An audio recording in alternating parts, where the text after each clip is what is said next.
Denver. Thank you guys for coming. I messed up. I forgot to get the right intro music. I forgot to even talk to somebody. So just real quick.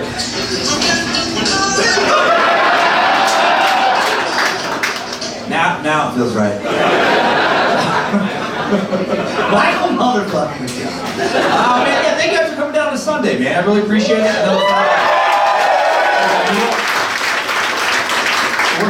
We're gonna have a fun one. I think we've been figured out a little bit more. Getting some slides, which is you can't. I probably got carried away today with the slides. It's like a tour. We're gonna have a lot of slides. I don't get to do them normally. But yeah, man, thanks for coming down to this one, and it's gonna be fun. It's such a crazy story. I've been trying to wrap my head around it all week. This Aldofo Constanzo, I thought it was, his gang is called, or cult was called the Narco-Satanists, but really it's not satanic. It's like Santeria and Palo Mayombe, like kind of like this voodoo stuff. So we're gonna learn a lot about like voodoo and kind of like these Afro-Cuban religions and people fucking cutting chickens and shit. It's gonna be chicken. So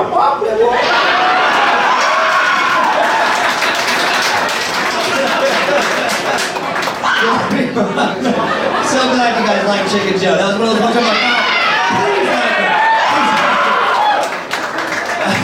alright, well let's just get to it. Alright. Okay. So this is the late 80s is when this happens. It's the Hernandez family of drug smugglers has their leader gunned down by an assassin. They no longer have the contacts they need to smuggle weed and coke into the U.S. from Mexico. So they're desperate. And in this period of desperation, they meet Aldofo Constanzo, this fellow here, male model in his day. So, you know, I don't know if it translates to the present. That mullet was fucking hot. It's a Miami mullet right there. It's good stuff. And Aldofo, he's a young Cuban-American charismatic practitioner of black magic. He has drug smuggling contacts. He made a name for himself over the past few years as a popular party boy in Mexico City and as a powerful black magician, like a black priest. Seriously, like he's like fucking, he referred to himself as a sorcerer, and like he would say that to people who wouldn't laugh when he said that. They're like, nah, he's a sorcerer. We've seen him do it. He's a master of the occult. He performed like these elaborate rituals and create potions, and he would cast spells that would make people, you know, buying his potions and stuff think that they were going to be wealthy and powerful and have good fortune. And he'd play curses on their enemies, all that kind of stuff. And been very popular previous to coming up to Matamoros with the kind of like the wealthy and powerful social elite of Mexico City, politicians, entertainers, all kinds of people. And these contacts, they were the ones who led Aldofo into kind of like the Mexican drug trade. He had powerful friends and contacts who wanted to sell their coke and weed in America, convinced him to move up closer to the border. Matamoros is right across from Brownsville, Texas, and to get their product into the U.S. And yeah, he really was like a wizard of sorts. He practiced Santeria Palo Mayombe, which I'd never heard of before this suck, and also incorporated elements of Aztec warrior sacrifice into this kind of little hybrid religion he formed. So I don't know if you guys remember the preposterous amount of human sacrifice that the Aztecs sucked. So much sacrifice. They were not as good at drawing pictures as they were at sacrifice. That's the finest artist of the entire Aztec civilization. So, and we'll dig in a lot more into his religion here in just a second. So pretty quickly he starts making the Hernandez family a lot of drug money, using them to transport drugs from his Mexico City contacts into the States, into Texas, and he indoctrinates the Hernandez family and a few others into a cult of sorts. They do view him as this priest. He gets these members to capture just random strangers for him so he can sacrifice them to bring their gang power and help them avoid capture. By the time the gang was finally captured, he had sacrificed at least confirmed 23 people. They were not fucking around with the sacrifice. They were really into it. And the story takes place primarily in Matamoros, which is a border town of over 500,000 people, just across the Rio Grande from Brownsville, Texas. The metro area for Brownsville, about 500,000. Matamoros, another 500,000. It's like the fourth largest kind of U.S.-Mexican border town. A few universities in the area, just over 20 miles from South Padre Island, like a big popular like a spring break place, vacation destination, beaches, all that kind of stuff. And back in the 80s, you could actually just wander into Mexico without a passport. Like you just walk in, maybe a casual glance at an ID, you're good to go. There's just a few bridges connecting the downtowns, and you only had to be 16 to drink in Matamoros. And I'm guessing that was like a loose 16. It was probably like 12 to 15 is, yeah, fine. You know, and it's like, so it's a popular party spot, you know, because you had to be 19 at that point. No, I'm sorry, 21. It actually just moved from 19 to 21 in Texas in 1984. I don't know what's going on nightlife-wise in Matamoros now. It used to be a happening spot. I'm guessing it's less because when I Googled Matamoros nightlife, this is what popped up. So hopefully more than a Holiday Inn keeping shit moved in Matamoros today. That's the main thing that came up. Before we jump into the timeline of this dark priest, his life that was going to lead to this kidnappings and sacrifice that will lead to his capture, I do want to talk about the culture of Mexico, this underworld that he was involved in, where being a dark magician actually wasn't that weird. By the way, when you Google real life dark magician, she shows up. So, unexpected. Much cuter than what I expected to find. I expected to find basically someone who looks like me in a wizard hat. But thank God for Comic-Con, I guess. So the occult, far more popular in Mexico than it is in the States. There's a small city in southern Mexico, Ciudad de Negra. Only about 1,000 people live there, situated on the site of an ancient Mayan temple, about 165 miles south of Mexico City. And out of respect for the occult ways of the indigenous people who lived there and still live there, since 1993, they actually allow one human sacrifice each summer solstice. It can't be anyone under 18. They have to volunteer to be sacrificed, or over 80% of the community has to vote for them to be sacrificed.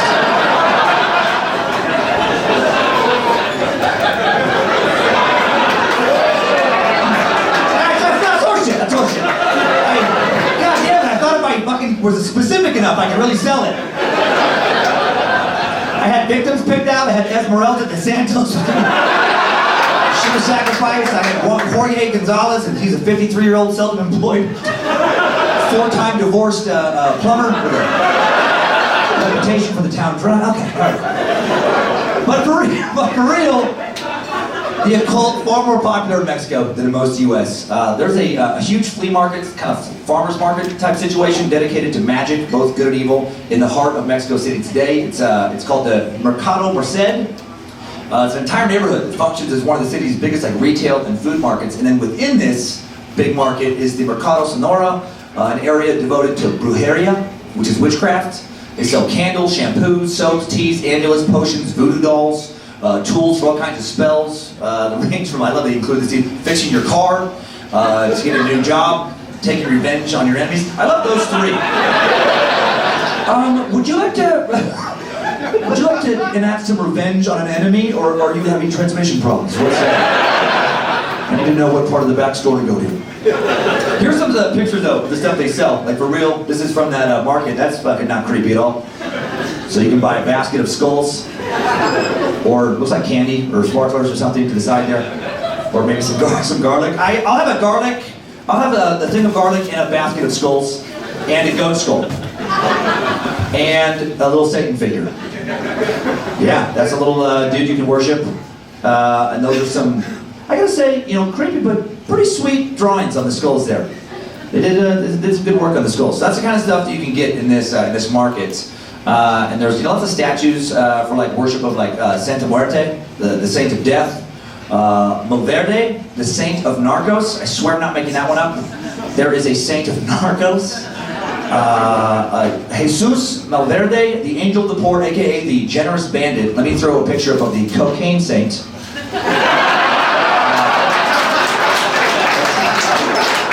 That of course is Nick Nolte. So let's get to the real cocaine saint. This is a man's word. James Brown. And This is a real guy. He looks kind of like, oh shit, I'm totally blanking. I wish I would, the guy who's married to Meg Ryan. What's that actor? Antonio Banderas. Looks a little bit like Antonio Banderas. The guy, the middle figure looks a little bit like, but that is this shrine, and they don't even know if this guy actually existed. It might just be like a myth, kind of like folklore. He's kind of like this Robin Hood type figure. Supposedly lived from 1870 to 1909. A lot of like basically the folklore status around him is he was some dude who robbed the rich, gave to the poor, wouldn't let the wealthy landowners oppress him. Fell in love with the landowner's daughter, and then eventually got killed over. But the story changed a lot. Sometimes he's killed over that. Sometimes he's killed over other stuff. Lots of stories around him. But he's basically like the saint that the drug dealers like to worship. He's like the patron saint of drug dealers because they bond with his outlaw status. I just love that they have a patron saint of drug dealers. There's about 400 different witches, shamans on hand at this market to offer services. People specialize in stuff like Spanish tarot, Egyptian tarot, Santa Muerte readings, Ouija board sessions. Yeah, for real. Like various cleansings to keep you safe from harm or to bring harm to your enemies. Santa Muerte, again, that Our Lady of Holy Death. She's a folk saint in Mexican folk Satanism, who is the personification of death, associated with healing, protection, and the safe delivery to the afterlife for those who are devoted to her. Here's a picture of the Lady of Death. Now that's actually not the Lady of Holy Death, but this is a lady, this is an American woman named Morgan Joyce Varn. Morgan Joyce, but 24 years old in this picture, taken last year, 24 from South Carolina. She faced kidnapping, armed robbery, and property damage charges in Lancaster County, and guessing she was found guilty. And I say that because you're not going to fuck up an eyewitness report of her with anyone else on earth. Like, there's no one else. Well, the part that got me was going to tattooing the whites of your eyes black. Like that's committed. That's committed. Because I like tattoos. I know some people. I think some people can actually pull off some face tattoos. But when you get all of that, you're just. What if you change your mind? You're like, you know what? I don't want to look like a creepy demon person anymore. Too late. I try not. I don't want to discriminate. But if she came over and she's like, yeah, I'm here for the babysitting. I'd be fucking no. I would hire you to babysit my kids, but I actually love them. So no, this is the real Santa Muerte that you can light your candles to, and she's the Lady of Death. She clearly has some type of body dysmorphia, but she's very thin. She's very, very thin. She appears as a skeletal female figure. She's got a long robe. She's got usually a scythe and a globe.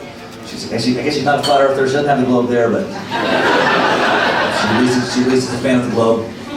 And again, in the Aztec stuff, oh wait, I skipped something. Yeah, the origin of the worship to the Lady of Holy Death, subject to debates, but most people think it's this syncretism or merging of religious ideas between pre-Columbian Mesoamerican religions like the Aztec religion and then Spanish Catholicism. Because Mesoamerica religions, they always had a lot of reverence towards death, kind of goes hand in hand with a lot of the sacrifice they used to do. And the Aztecs, they would kidnap the members of other tribes, take them to the top of Templo Mayor, cut their hearts out, chop them up, throw them down the steps, just so they'd make sure that God would favor them in battle, or no diseases would come to them, or they'd have big boners, or I don't know, whatever they wanted. And after the Spanish conquest of the Aztec Empire, the worship of death diminished, but it was never eradicated. It just kind of got folded in, kind of backdoored into Spanish Catholicism.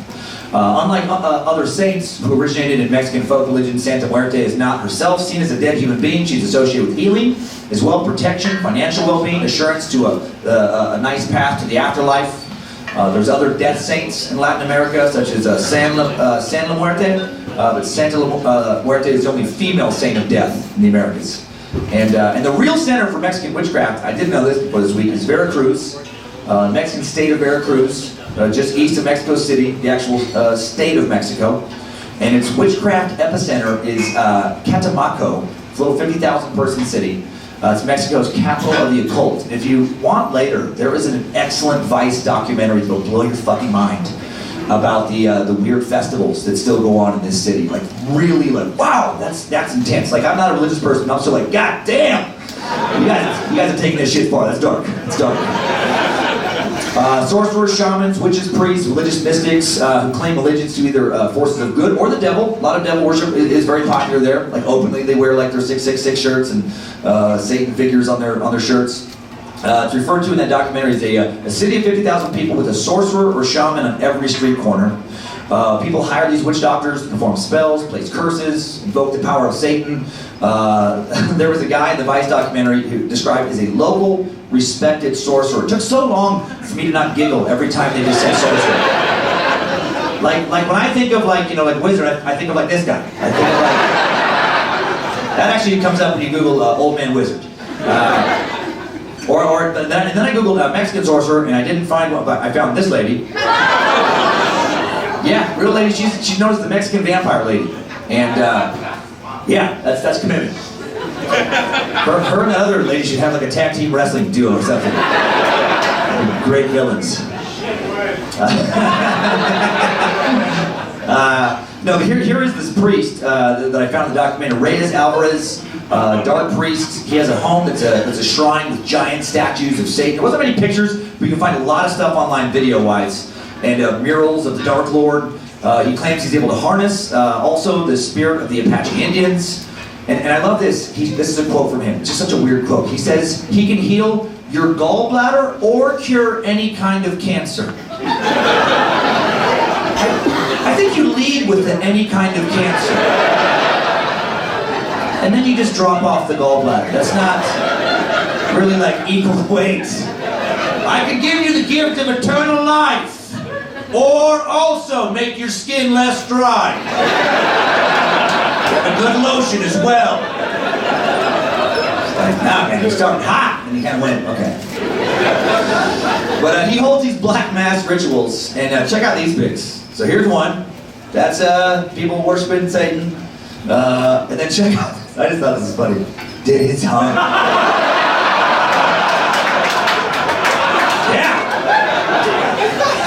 Satan, he's not lighting the loafers, man. You know when the devil's digging you. What I love about that picture is I was at a Starbucks just a few blocks from here the other day. I just have these kind of pictures all over my fucking laptop. And then it took me a while to realize that like the baristas could look over my shoulder. I'm like, oh shit. There's no explaining this. And then this is like part of this festival where they light up big pentagrams and they're cutting the throat of a goat right there, bleeding it out. And then I don't know why those three chicks in the bikinis are in the picture, but that's what came with other stuff. Party. And then so like let's talk about some of these kind of occult religions. The main ones that Aldofo was he kind of like made up his own thing, but it had mostly the elements of Santeria and Palo Mayombe. Or Mayombe, I keep wanting to put an R in there. So let's talk about Santeria. Now Santeria is a kick-ass song by former American song. I don't practice Santeria. I ain't got no crystal ball. I had $1 million, but I spent it all. That shit holds up, man. Still good. No, Santeria, also a very interesting religion, deserves its own stuff. I'm sure we'll dig deep into it someday, but today, just to give a little bit of understanding of what Aldofo Constanzo was kind of all about. Santeria means worship of the saints.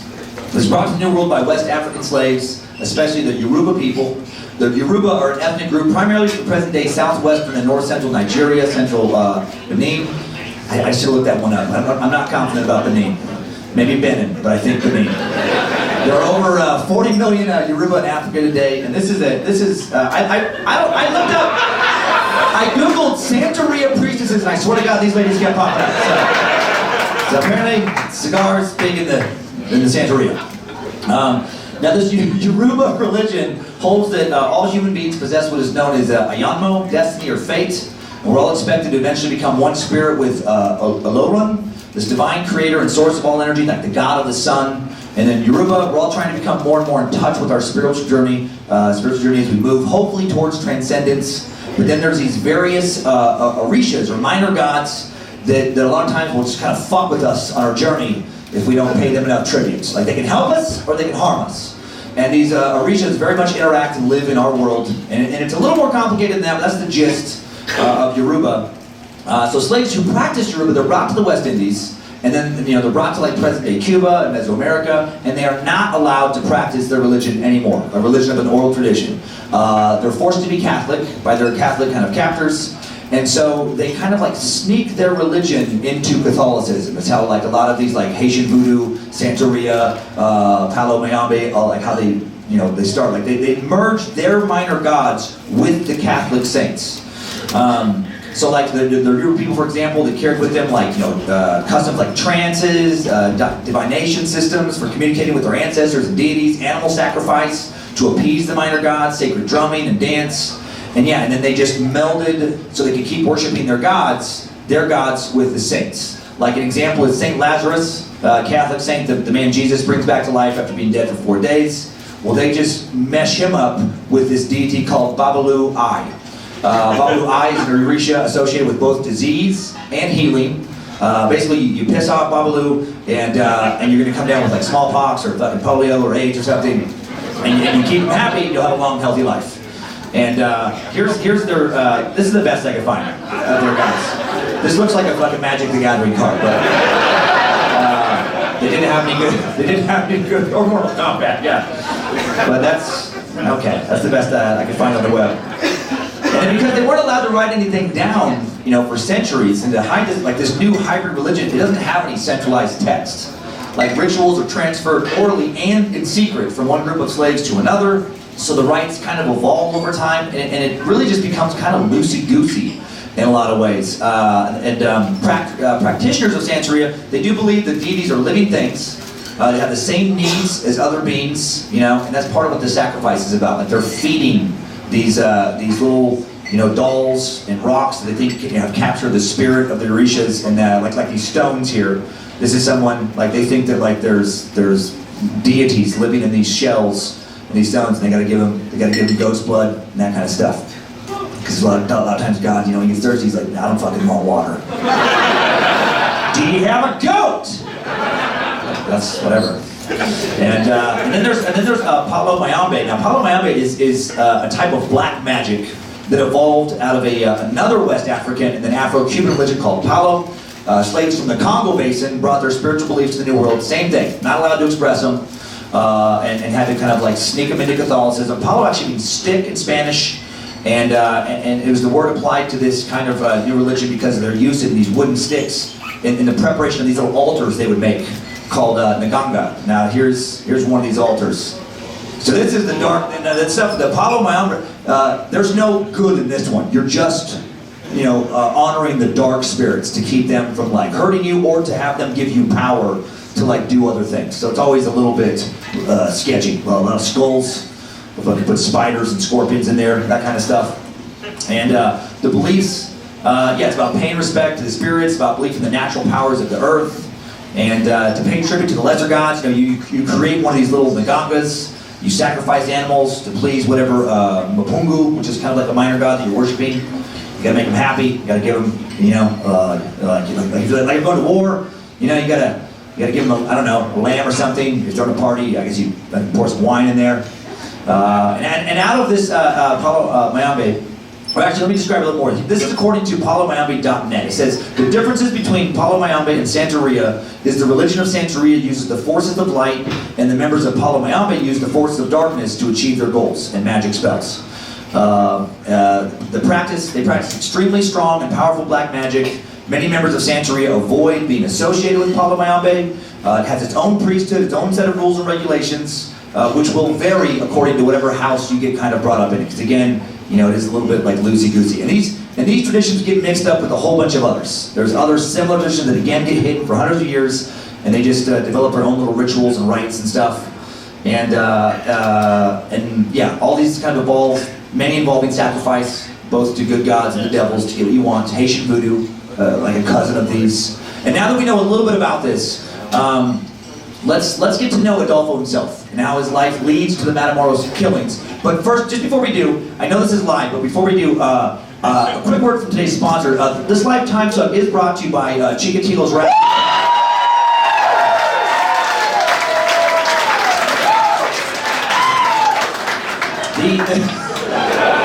The Chikatilo Wrestling Academy Back to School Mexican Palo Mayombe Black Magic Camp. At Chikatilo Wrestling Black Magic Camp, you'll learn how to cast spells that will turn you invisible so you can stroke that soft chain cock wherever you want.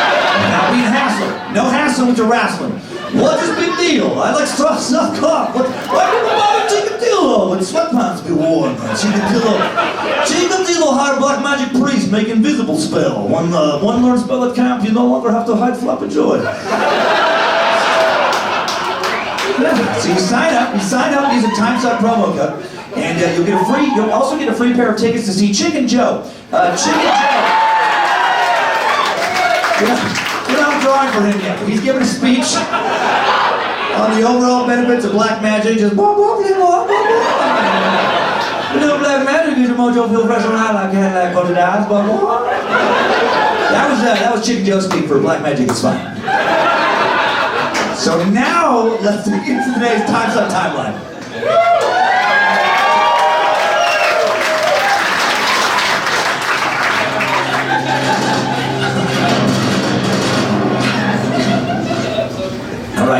No, by the way, I invented those little breakers like that specifically so I could just take some drinks while doing these live podcasts. So November 1st, 1962, Aldofo de Jesus Constanzo was born in Miami to 15-year-old single mother, Delia Aurora Gonzalez, Cuban immigrant. Adolfo's father, whose name doesn't appear anywhere I can find in books, documentaries, or articles about his crimes, died shortly after his birth. I also couldn't find how. It doesn't really say, just kind of barely mentioned. Aurora meets another man, follows him to Puerto Rico, where the family would live for a decade, and where Aldofo would end up with 2 more half-siblings. And then in 1971, around the age of 9, Aurora introduces little Aldofo to Santeria, and to Voodoo, and to Palo Mayombe, during some family trips to Haiti. In 1972, the family moves back to the Little Havana neighborhood of Miami. Adolfo's stepfather dies, again in some unknown way. Sounds like maybe the black priestess mom is fucking knocking these guys off. And his mom gains a reputation in the neighborhood as a practitioner of Palo Mayombe. Former neighbors would recall that his mother was difficult to get along with. She was, one neighbor would say, a witch, and apparently many were scared of her. They wouldn't let their kids play with Aldofo because they were just terrified of this lady. They say that if you got on the wrong side of her, you'd have a good chance of finding like a headless chicken or a goat on your front step next to your paper in the morning. I couldn't find a picture of Aurora. When I Googled old angry Cuban woman, she doesn't seem angry to me.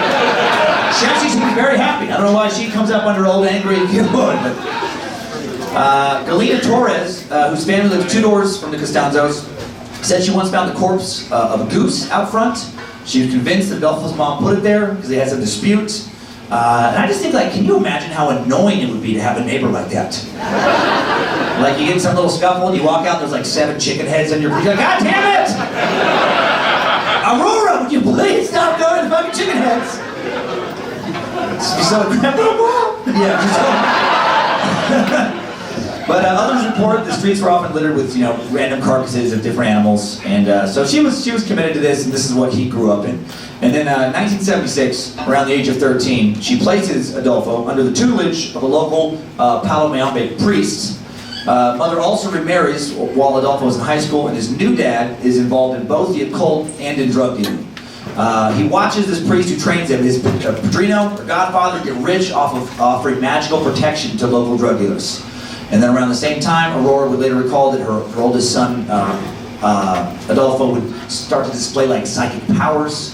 He was scanning the future to predict such events as the 1981 shooting of Ronald Reagan. So she thinks this anyway. She thinks he has all this power. And also, around this time, Aldofo gets real into Pootie and Juju. He gets a hold of lost issue. He gets a hold of the lost issue 666, Voodoo Juju. In this dark, no longer mentioned issue, Juju gets lost at a farmer's market.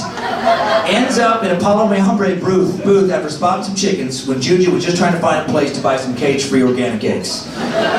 Next thing you know, no one sees Juju for a week, and then when Juju returns to Pootie, Juju is no longer Juju. Juju is Voodoo Juju, Dark Wizard of the Palo Mayombe. After putting a sleeping potion into Pootie's drink, Pootie wakes up tied to a pentagram-shaped satanic altar, listening to the chants of Juju, just too little, Pootie. Too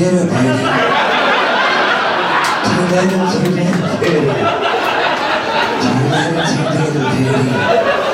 Pootie screams, "Zip it, Juju, please!" But soon it doesn't zip it. Juju becomes a dagger, takes out a dagger, plunges it into Pootie's chest, rips out Pootie's still beating heart, and sacrifices Pootie to Santa Muerte. And then Pootie and Juju do both wake up at the same time. It was only a dream. Pootie is fine. But despite Pootie not really dying, the publishers felt that the issue was too dark and they pulled it off store shelves shortly after being protested by an early version of the Westboro Baptist Church.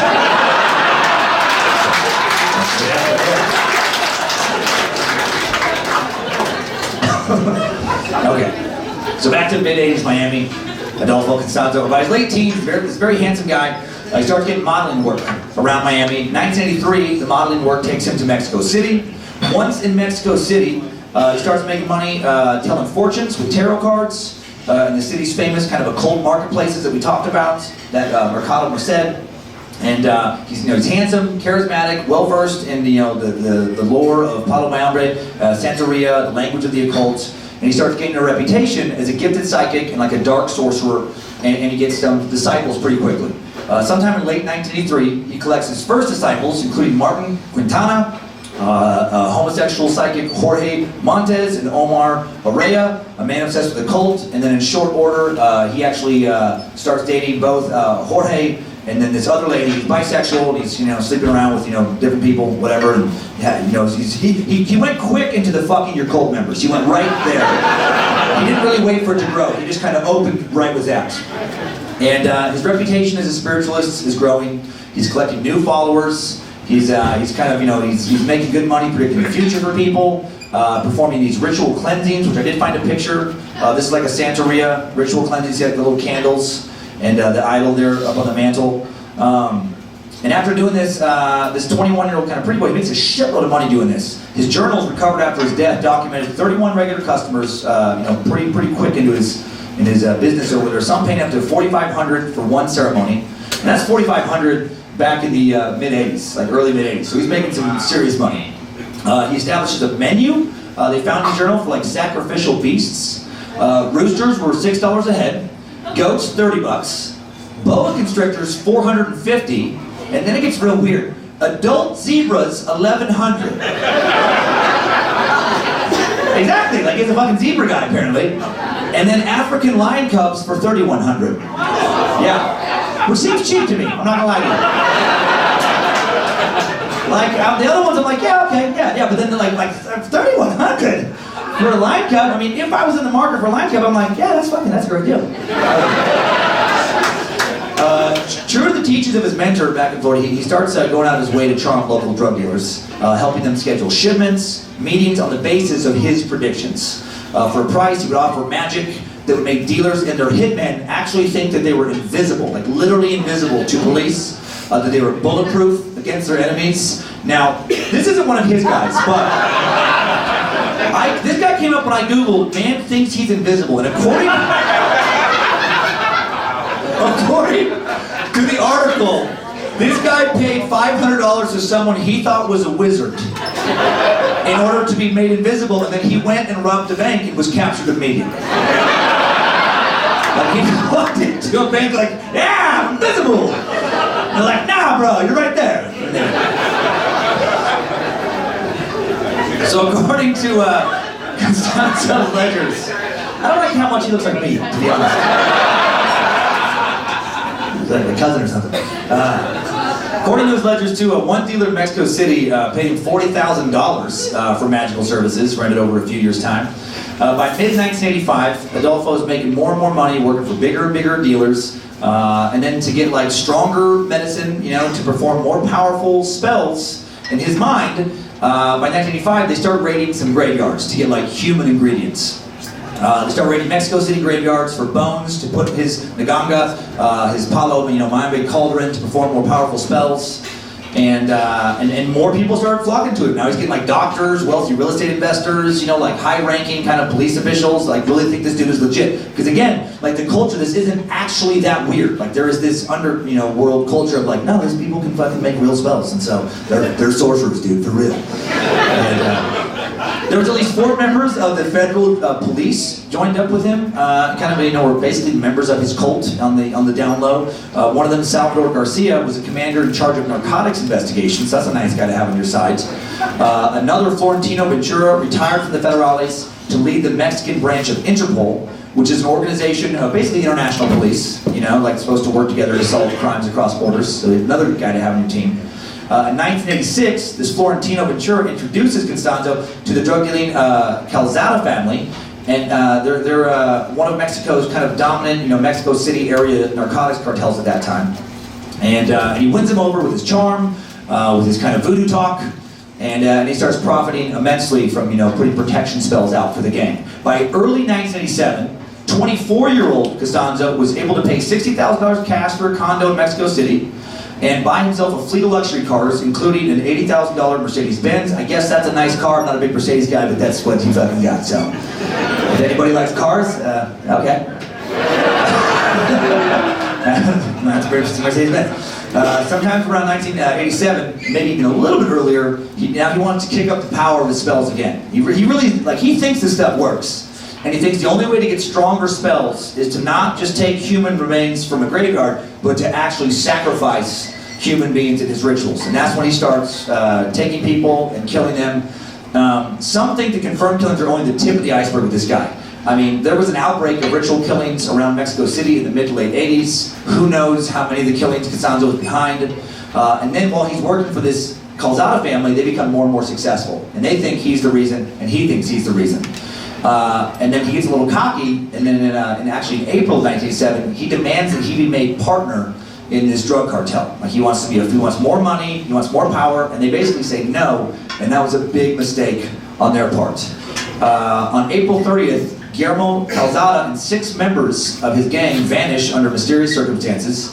They're reported missing on May 1st, and then police note that there's melted candles, other evidence of a strange religious ceremony that took place in their house.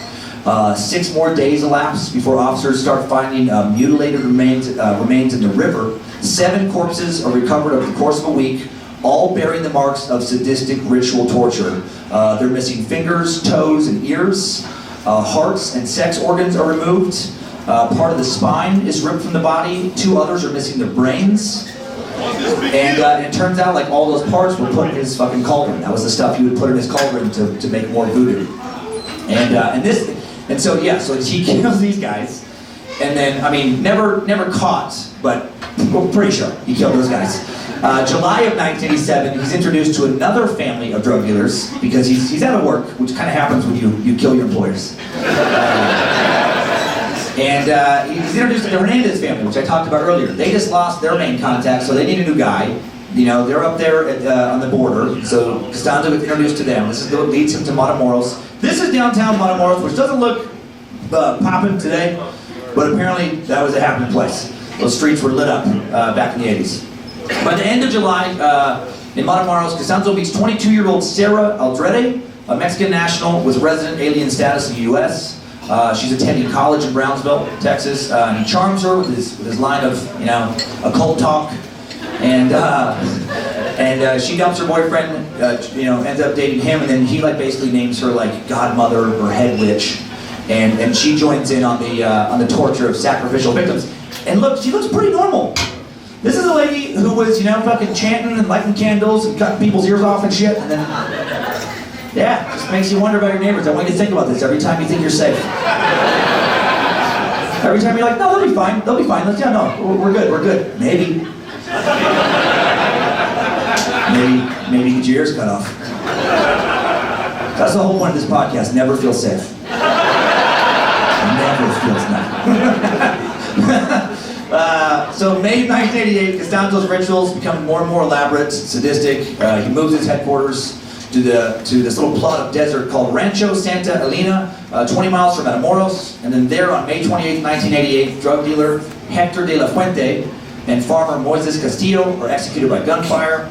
More people are dying. August 12th, Ovidio Hernandez and his 2-year-old son were kidnapped by rival narcotics dealers. And then that night, so he kidnaps, Constanzo has kidnapped somebody else, sacrifices this person, kills them, so that these other guys will be released as hostages. And then they are released, so now they're like, no, it fucking works. Like, he did it, he got our family free. A month later, Aldofo ties with the Hernandez family are even further cemented with the initiation of Ovidio Hernandez as a full-fledged cult member. So now he's not just working for him, they're like part of his cult. Doing more human sacrifice. Which they don't mind because a lot of the sacrifice victims were basically rival drug dealers. So that's kind of made it cooler in their eyes. And this is the pit of where they would find the bodies later. Just thought that was an interesting picture. Man, they dug up like 20-some people in this little area around here. March 13th, 1989, Constanzo sacrifices yet another victim of the ranch, and he's disappointed when they don't scream enough. Not even making this up. They don't scream enough for what he wanted to happen in the ritual, so he's like, gotta get somebody else. And this would lead to his downfall, just going after this next victim. Would lead to the end of the Hernandez family. I watched several interviews with investigators that worked with this case, who interviewed a variety of his disciples. And they would just be super casual, I guess, talking about how they would just kidnap and sacrifice people like it just meant nothing to them. And what they would say, like, the type of victims they would go for, if they wanted to give themselves like more life, or like more youth, more energy, that's when they would go and they would take like a kid. If they wanted more strength, they would go kidnap somebody who had more muscles, and they would sacrifice that person. If they wanted, more intelligence, they would get somebody who was smart, and they would sacrifice them, and they'd put their brain in the cauldron. It was always like very specific, weird purposes. Sometimes the victim would meet a quick death. Sometimes they'd be tortured to achieve some kind of bullshit voodoo goal. Oftentimes, they were sodomized by Aldofo. I don't know where that comes into the rituals. But apparently he somehow worked that into the spells. He's like, no, we need some, hold on, I know we got the strength, but trust me on this. I don't like it, I don't enjoy it. But I gotta put my weed in his butt for a couple hours or the magic doesn't work, So a lot of weird rationalization. And I'm sure a lot of coke was being done too. Like this is the 80s, you gotta deal with drugs. I just imagine like this weird voodoo mix with so much cocaine. Just the craziest conversations. Just like freaking out, it's all coked out. Like, we need a redhead with some muscles up top but less muscles in the legs if we're gonna get into New Mexico. I don't know. We need someone with broad shoulders and a skinny head. We're never gonna make it to Albuquerque. Just fucking weird coke talk. March 14th, 1989, University of Texas, Austin student. This is that other person they go to get when the first one doesn't work for their liking. Is kidnapped from Matamoros while vacationing during spring break. This is a picture of Mark. This is the victim that would lead to their downfall. He was taken by his abductors to a ranch where he was tortured and sodomized for hours before being murdered in a human sacrifice ritual. Killed with a machete blow, his brain removed, boiled in a pot. His killers then inserted a wire through his backbone, so when he started to slightly decompose, they could take out his spine and use that for more ritual stuff. Ridiculous. And initially, after they take him and kill him, life continues as normal for the gang. 2 weeks after Kilroy's murder, they butcher Sarah Eldreddy's old boyfriend, Gilberto Sosa. Doesn't seem like a coincidence. It seems like she's like, we're already sacrificing people. Why don't we get that guy that was a dick to me a couple years ago? Mark was not like the typical victims. He wasn't like a rival, drug member. He wasn't like a lot of the victims that went for like poor members of the area whose families really couldn't fight back or do much with the authorities. Mark was a popular pre-med student. His father was a chemical engineer, honor student, played college basketball on scholarship before giving up athletics for pre-med. The night he goes missing, Matamoros was flooded with 15,000 spring break tourists from the U.S. on the city's main tourist street, Alvaro Obregón. Sidewalks are packed, little spring break pic. This is what comes up when you Google drunk spring break. This is like the first picture. Hail Lucifina. When they got to lighten up for a second. When they got to Matamoros, Kilroy and his friends decided to go to a bar with the shortest waiting line. They ended up at Los Sombreros. The bar was rock music, a bunch of neon, a few drinks. They wandered over to London's pub. Him and his friends were standing at the bar. Other tourists were throwing beer from the balcony, like very much like crazy spring break scene. About 2 a.m. they decided to go back. and they get separated in the mass of people walking back across the bridge. And last time they see him stepped out of a London pub, talking to some girl I guess he had met earlier who had won some Miss Tan Line contest. I did also Google I did Google Miss Tan Line. This randomly came up. Not what I expected. That was a much more PG version of what I expected. Across Alvaro Obregon Street, yeah, these thousands of people together, heading back, they lose sight of him. And then some of Constanzo's men, who had been tasked with finding somebody smart to sacrifice, they had heard him talking about studying for medicine. And so, like, that's why they targeted him. It's because he was doing well in school, which is, you know, it's kind of, I guess, I don't know if that's extra fucked up, but it's like, what a weird way to be targeted by these cold murderers. They talk him into getting near a truck, and they grab him, they throw him in the truck, they start driving. He's a pretty strong dude, pretty athletic. He does get away for a second, and then sadly, he gets away, he outruns them, and he runs right to another car of the same gang. And then they get him, and then they take him back to the ranch. And then here's just a picture of, I googled Mexican narco gang, these fuckers came up. Now that's not the same guys, but I became fascinated with this picture because I was like, I mean, to me these guys look pretty scary and tough. But like, how sad would it be if you committed yourself to this look and you just couldn't fight for shit? Like what if you did all of the work to get the look, but you just never bothered learning to fight? That would just be so weird, like a guy looking like that being,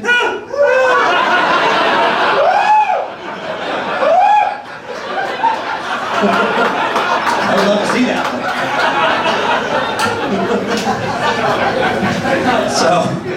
So throughout the night, you know, we know the fate that Kilroy meets.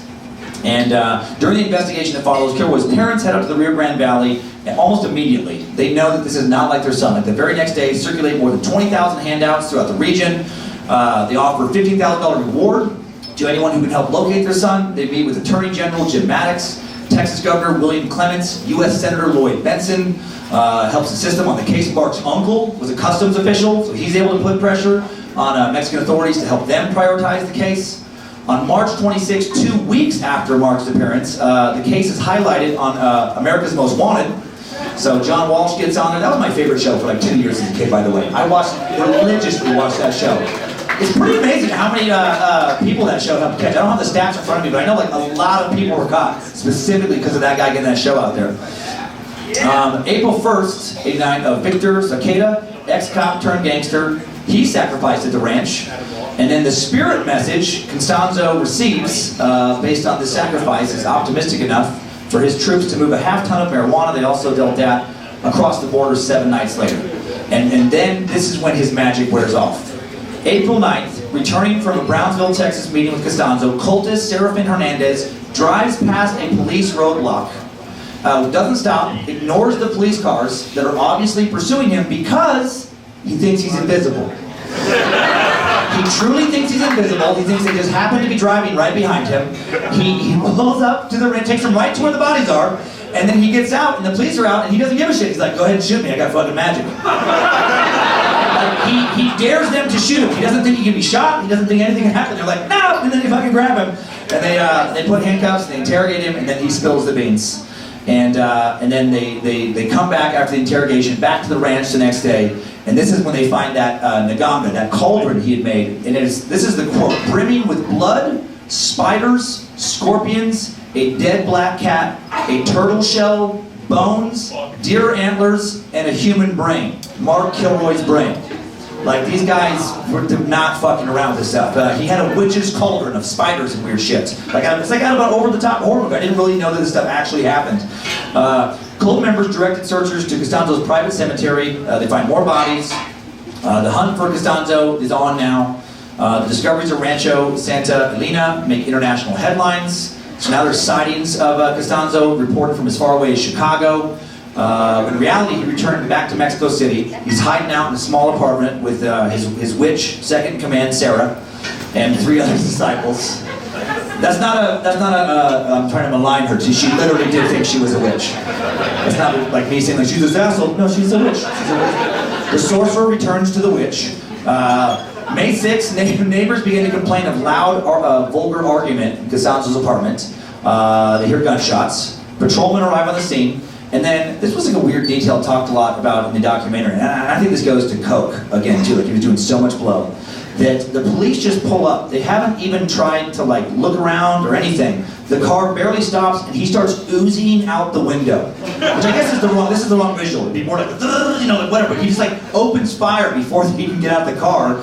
Huge firefight with the police. Luckily, only one police officer is shot and not killed. And then the firefight all of a sudden stops, and they find out later when the police go up to the apartment that he realized, I guess, that he wasn't going to make it out alive, so he orders another one of his cult members to shoot him and his, not Sarah, he always had like a male lover and a female lover, and the guy that was with him, he had that guy order him to shoot them both, and he said that if he wouldn't, he would like find him and punish him in hell. And the guy got scared and shot them both. This is the real story. Some people think the police made that up to basically cover his connections, because supposedly he was connected to very high-ranking government officials, and they didn't want him to actually be, you know, caught and spill the beans on some people that didn't want the beans to be spilled. So he's dead. They catch most of the other members of the cult.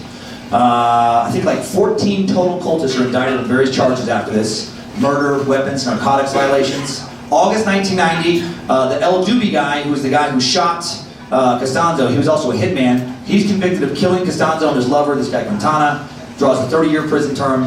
Other cultists get like 35 years each. One of them dies of AIDS before he can be sentenced. Sarah is acquitted of Constanzo's murder, sentenced to a 6-year term on conviction of criminal association initially, and then when she got to the end of that sentence, they were able to tack on the other murder charges, and then she'll be in jail for the rest of her life. Police in Mexico are still uncertain of Constanzo's final body count. Some think it could be easily 50 people or more, and that takes us out of this Timesuck timeline.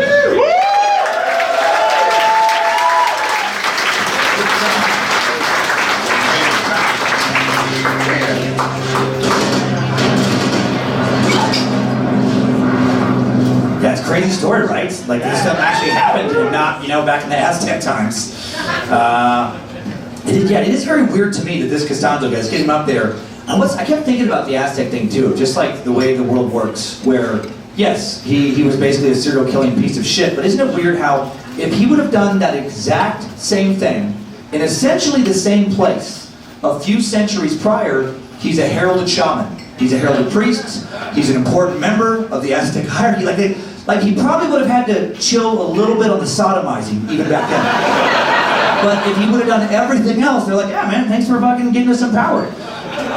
It's so weird. And crazy to think that right now, that this stuff could, you know, be going on, that ritual sacrifice could still be happening. Like, I didn't really realize that the occult was kind of still out there to that level, and practitioners of black magic and all that kind of stuff. Okay, now, before we get to today's top 5 takeaways, I haven't done it in all the episodes recently, I do want to check in with today's idiots of the internet.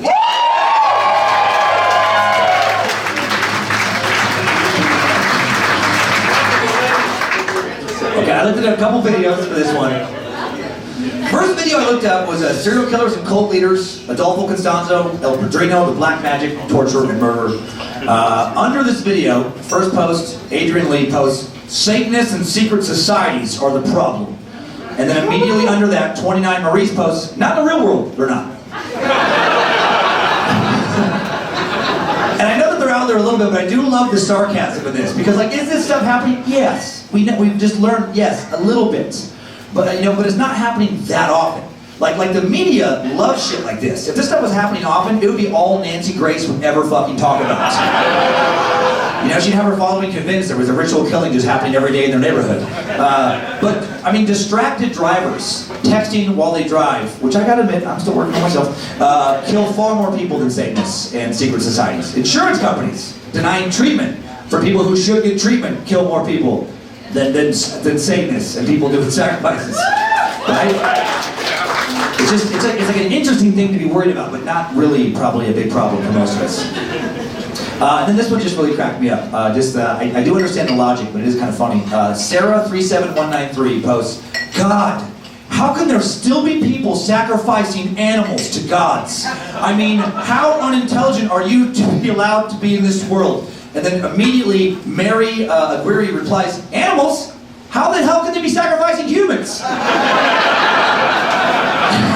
And Sarah replies back, yes, and that too. I just love that that's what set her off. Like, not all the people being killed, but the fucking animals. I do love when people worry more about the mistreatment of animals than actually the other humans, which I'll admit I can be guilty of sometimes as well. But I feel like for some people, there could be a news story where like 8 innocent people are captured by a madman. They're put in cages, they're raped and tortured for days before being violently murdered. And then there could be like a footnote to the story where one of the people's dogs, you know, didn't get enough water because the owner wasn't home and just like dehydrated and died in the home. And that would be what would make them the most sad. They'd be like, my God, that's horrible! That poor dog! Not knowing that his master is trapped in a cage being sodomized. No one's giving him treats or petting him.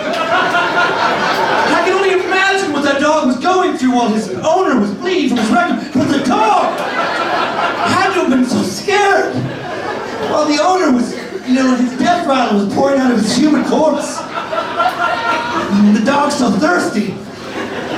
All that being said, I would freak out if something happened to my dogs. I do love my little. I never show pictures of them. So here's Penny Pooper and Ginger Bell.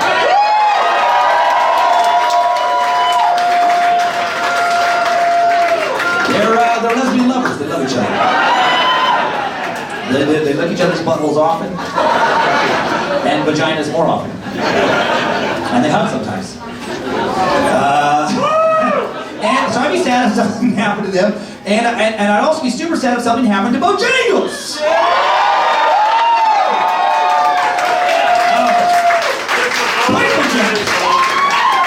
Now, of course, nothing can happen to him. He is immortal. He is unbreakable. If anything, voodoo shrines should be built for Bojangles. To worship the 3-legged, one-eyed god of kicking ass. Okay, so I just had to stick Bojangles in. Okay, so another video I found, user Mysteries and Thoughts. I love videos. When I see like a username like Mysteries and Thoughts, I'm like, oh, this is gonna be good. They posted a video called Mark Kilroy and the horrifying Palo Mayombe cult incidents. And these type of videos disgust users like Robert Robinson. He's had enough of cults. He's had enough of Hollywood. As angry as he is at cults, he's more angry at Hollywood. The fact that there's zero connection between Hollywood and the cult doesn't seem to matter to Robert. He writes, there is no doubt that celebs were part of this cult. Look at all these other accusations about Hollywood and all the ritual abuse and suicides that happen. Then there is the pedophilia that happens in Hollywood that people have witnessed and came out and said they were abused, but nothing happened. So yeah, there is no doubt the person was telling the truth about police hiding names and never getting into trouble. Yes, of course, the ones that were caught were at the bottom. I wish we could finally clean up the government and Hollywood of these scumbags. Now, what Robert is referring to is that there are rumors that there was evidence linking Aldofo to some high-ranking Mexican officials and entertainers in Mexico City. Nothing about Hollywood. Nothing at all. Not sure what any of the story had to do with Hollywood. This is what I feel like this guy thinks when he sees Hollywood.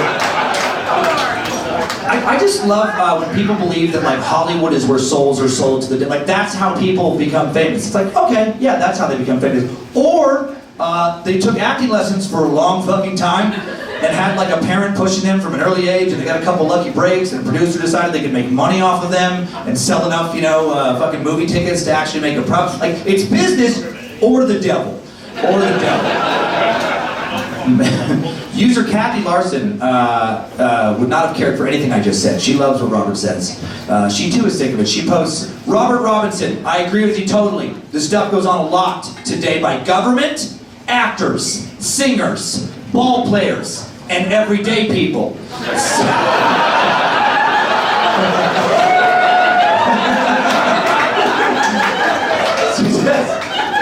Satan is working extra hard these days to take as many people as he can. I'm just glad for all the people who are smart and stay away from that sick crap. Yeah, stay away from that sick crap, you guys. I just love that she says ball players. Like, who the fuck says ball players? Think about the ball players and the singers. She has to be at least 75 years old. I'm tired of Satan getting his message out through the singers. The singers of the Satan songs. So I found another video. This last one, this gets even crazier. This video is the true story behind the godfather of the Matamoros cult killings. Wackadoodle David Coker posts, I have read that George Bush was in this cult. Just out the gate. He was questioned by the sheriff, no he wasn't, and could not account for his whereabouts at the time of Mark Kilroy's murder. Daddy Bush was director of the CIA and squelched any investigation into George Jr.'s part in the murder of 13 members of the cult and Mark Kilroy. I have also read Henry Lee Lucas and Otis Toole associated, they didn't, with the death cults. There are no coincidences. Well, actually, oh, I found this picture that made me kind of think of what he was saying. Got Bill Gates in there. Got Ted Turner sneaking in there. I think George W. is the guy with the hood. He's getting ready to get that baby. Got Tony Blair. Who's the guy with the silver head? That's who's in G.I. Joe? That's Cobra Commander. That's Cobra Commander, I guess.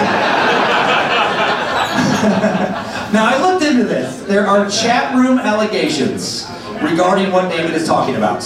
None of them have a single source ever listed. Nothing even remotely credible.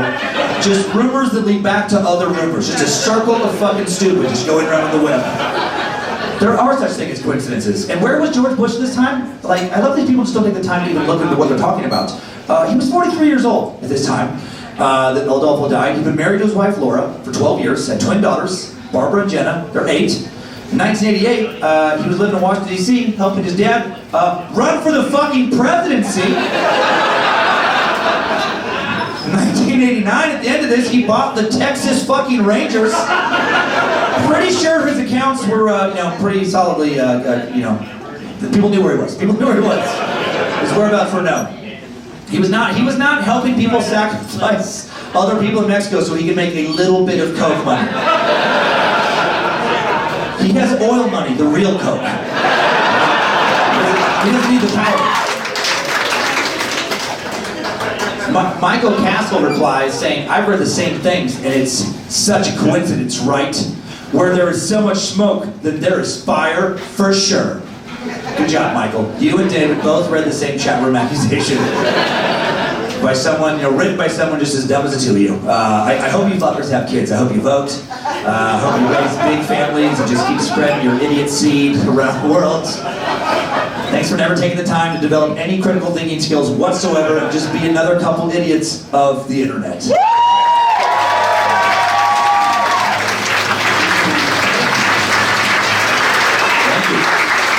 Yeah, actually, can I have one more beer? Can I have another mannequin on stage? Thank you. Tiny glass. What if I was that person, like, until it came back, I was just like,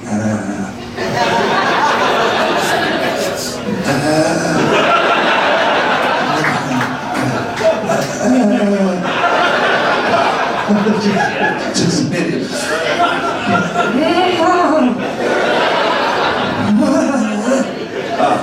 So, man, critical thinking skills, though, I think they are so important, man. There's so much information out there on the web, and it's important that we can, like, figure out what is the good stuff from the bad stuff. That's what I think about with the idiots of the internet all the time.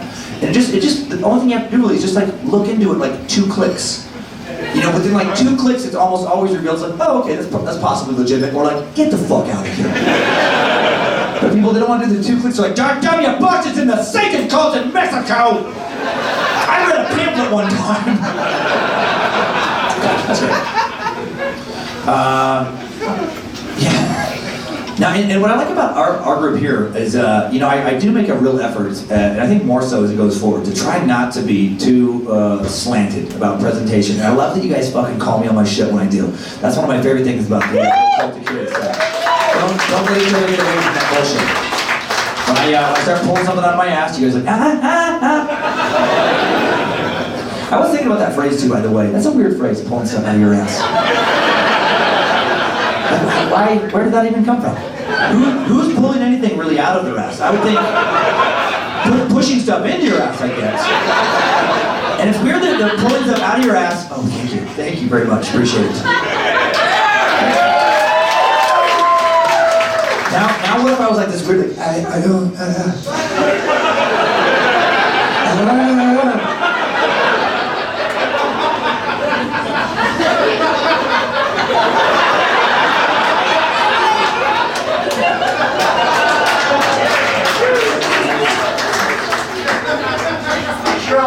You guys got the Chug episode a few weeks ago. That was a great. That was a crazy. Well, no, that was a. Nah. My wife Lindsay had never seen me drunk before that, and it's like I do have I have a pretty good tolerance. Probably it's not good. It's probably not a good sign that I drank so much when I was younger that my body's like, yeah, now we're back. Okay, good. But I do remember when they were like when I blacked out was when they handed me the rest of this little fifth of whiskey. And I was like, no, just finish it. And then you're like, I have enough memory to remember their faces looking at me like, I don't think you should have done that. We were thinking like this much, not the rest. Okay, but anyway, let's get to some top 5 takeaways.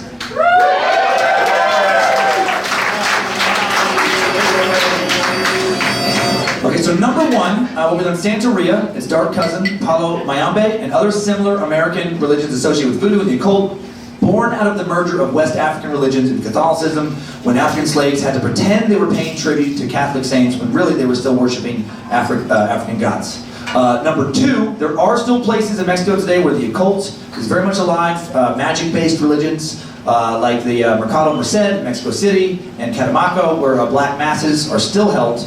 Number 3, Aldofo Constanzo, raised in a world of black magic, grew up watching his mom sacrifice animals. Like, how weird is that for your fucking childhood?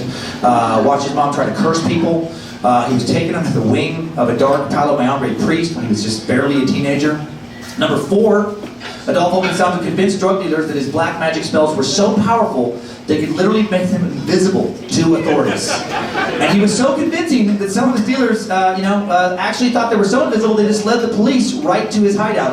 Like how ironic that he was that good that it actually led to his capture. And then number 5, the new info. The homicides continue to mount in Mexico. So who knows how many killings, ritual or otherwise, are going on right now. There could be a new Aldofo, several Aldofos operating in Mexico. In 2017, 29,168 known murders in Mexico, the most on record of any year.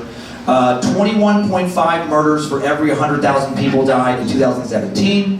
For comparison, the US, also known for murder, 5.4 murders per 100. So like 4 times the murder rate. So maybe hold off on the Cancun vacation for a little bit. Pay attention to the news. They'll work it out, and then it'll be great again. But that's all for today's top 5 takeaways.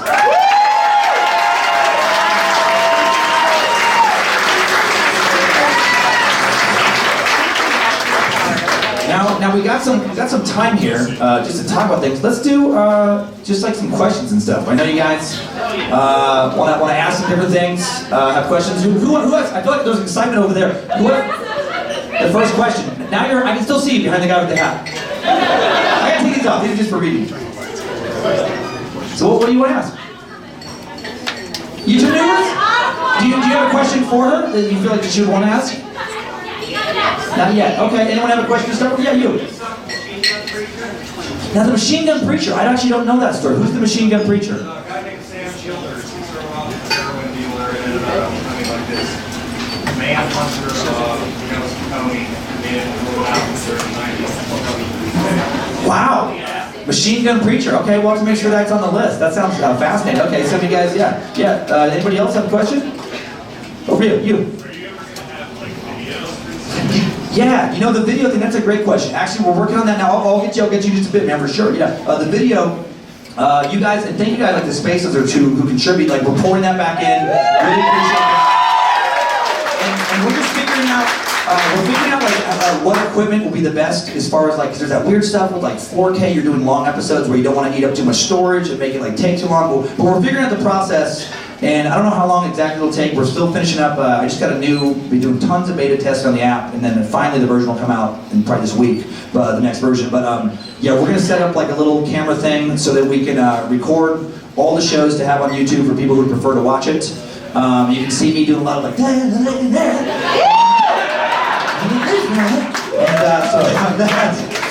and then eventually, when we get everything under control, part of like scaling back on the bonus thing too was, it'll be a while because it's like, I gotta catch up on sleep and get things under control. But I just get so excited. Like even this morning, I got like 4 hours last night because I was like, I want to make more fucking pictures. But we want to do a couple other podcasts that are less prep intensive, but I think will be entertaining. And after the Drunk Suck, I would like to do one with Lindsay in a few months.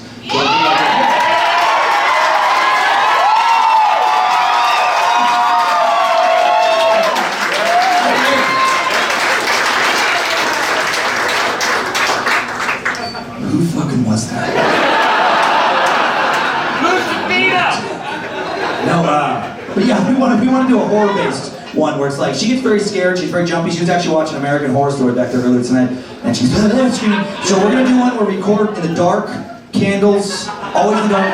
She won't know what it is, and basically my goal every week is gonna be to scare the fucking shit out of her, thinking that it will scare other people. So I think real quick before you were very, yes, you in the white hat. I know you were. I actually got a two-part question. Sure. Since you started doing Timesuck, you're very innovative in what you're doing. I think it's Awesome. hilarious. What was your favorite Timesuck you've done so far? And second, can you sign one of these posters for me? I'll meet anybody who wants to meet afterwards and sign whatever you want. Yeah, for sure. After the show, yeah. And then. My sister loves you. She's wanted to turn me on to you. Yeah. She had to watch your kid night. So she gets. Oh, okay. Well, hopefully you'll tell her it was fun. Again, or maybe not. You know what? If she wanted to be here, tell her it's fucking shit. But as far as favorite episode, there's so many ones that I like. You know, it's funny. I tend to like the ones that actually don't get the most downloads. I'm weirdly obsessed with digital immortality, and that was my probably favorite because I'm very into like the transhumanism, post-humanism kind of evolution possibilities where we can have our brains and hard drives maybe, and the whole like prosthetic limbs and things where they're advancing. Where it's like I'm fascinated. It's like that's amazing that stuff where we're moving. Where I just saw somebody in Florida the other day. I thought it was so impressive. This lady had lost one of her legs above the knee, not even a limp. Like just no noticeable change in her gait. You would never know. She was like just this very athletic, probably like 30 years. And I just think like how much further are we gonna get? And then also randomly Salem witch trials was a really fun. I really like that. I like a lot of that. Yeah. And then I think you were next, yes.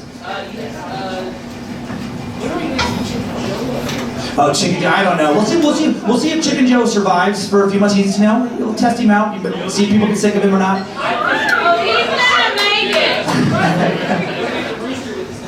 The rooster with the other collar? When Chicken Joe went out there, my first thought was like, please let it stick around long enough so I can dress up as Chicken Joe for Halloween. He's such a weird character.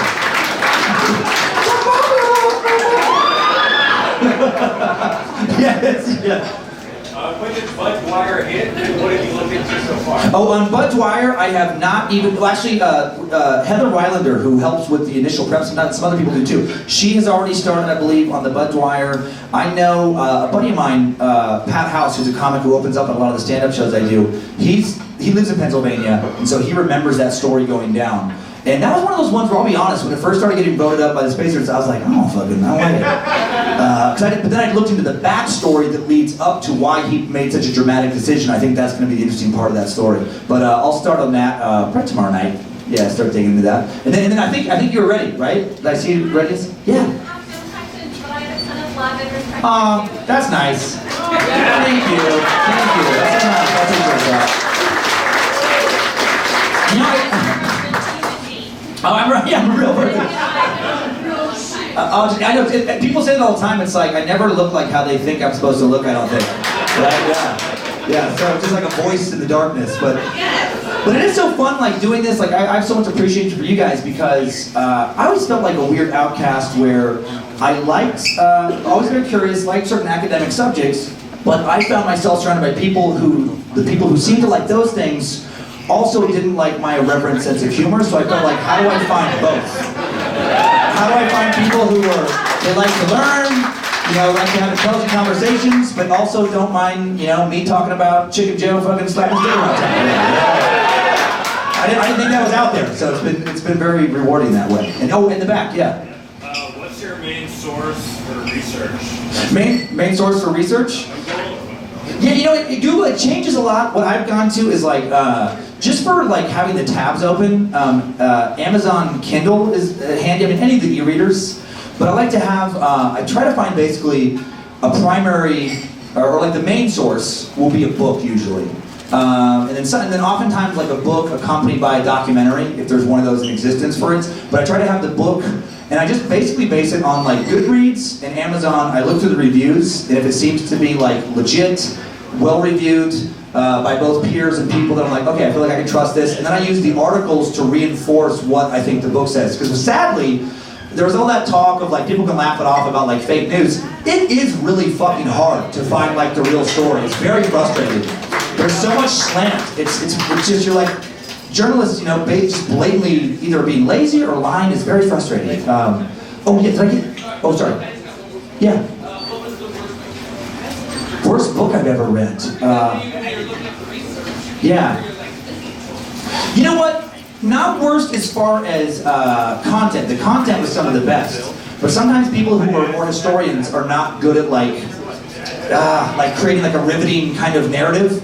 And the Chesty Puller, I love that episode. Whoever wrote the book, I'm like, were you in fucking 4th grade when you put this? It was just a lot of like, and then he did this thing, and that was good, and then he did this, and that was also good. And another good thing. I'm like, God damn it, just fucking, he lived a great life, pull me in. But, yeah, you. I was just hoping you could sing some Michael McDonald for us.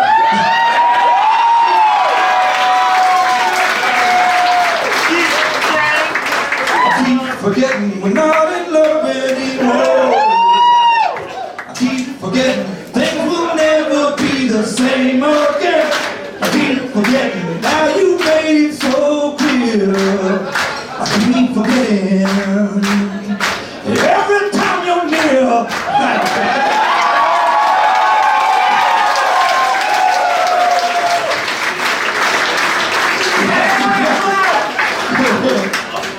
Thank you, man.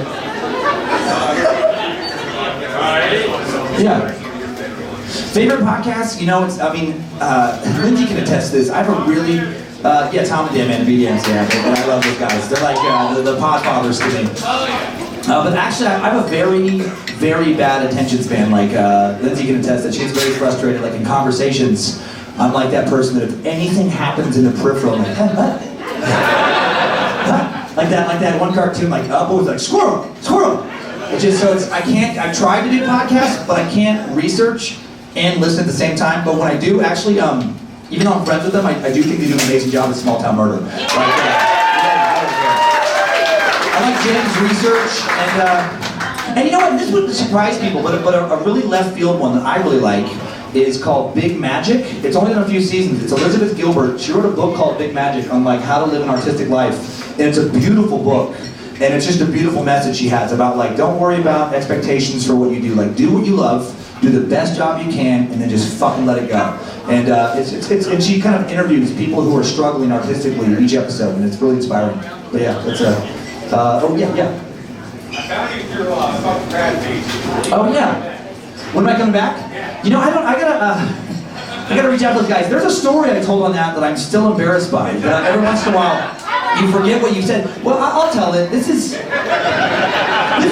my worst parenting moment, admittedly. This was not a good parenting moment. I just thought that I was Kyler for a couple years, and I told him the crap feast. He struggled with, he just cried all the time. And so it's hard to like tell when it was like real tears, something serious. And it was a lot over like saying he was hurt physically. He would like stub something, like nothing. You couldn't even see anything, and it would always be tears. And he was getting a little older where I thought kids were gonna make fun of him.